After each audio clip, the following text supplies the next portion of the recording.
নমস্কার বন্ধুরা, মায়ের রান্নাঘরে সবাইকে স্বাগত। আজকে নিয়ে চলে এসেছি আপনাদের জন্য আরেকটি নতুন রেসিপি, কই মাছের ঝোল। কই মাছের ঝোল বানানোর জন্য লাগছে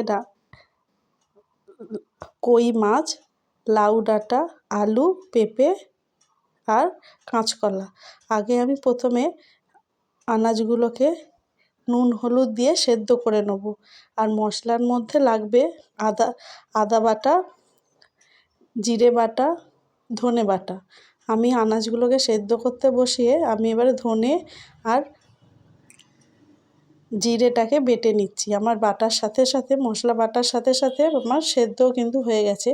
এরপর আমি কড়াইতে অল্প একটু তেল দিয়ে লাউ ডাঁটাটাকে নুন হলুদ দিয়ে ভেজে নেব।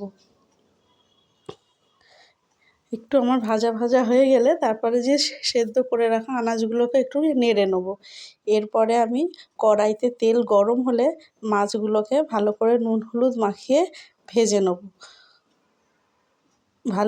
মাছ ভাজা হয়ে গেলে এবার আমি কড়াইতে পেঁয়াজ দিয়ে, কাঁচা লঙ্কা, হলুদ গুঁড়ো, আদা বাটা আর ধনে জিরে বাটা দিয়ে আমি ভালো করে মশলাটাকে কষাবো। আর একটু দিয়ে দিলাম একটু অল্প পরিমাণ মতো জল মশলাটা কষানোর জন্য। এরপর আমি আনাজের সাথে মশলাটাকে ভালো করে নাড়াচাড়া করে কষাবো আর দিয়ে দেবো পরিমাণ মতো নুন। আমি কিন্তু এতে শুধু কাঁচা লঙ্কা দিয়ে রান্নাটা করেছি, কোনো শুকনো লঙ্কা ব্যবহার করিনি।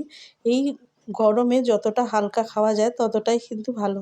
দেখুন কিছুক্ষণ চাপা দিয়ে রাখার পর আমার আনাজগুলো সেদ্ধ হয়ে গেছে। এই রান্নাটি অবশ্যই বাড়িতে ট্রাই করুন।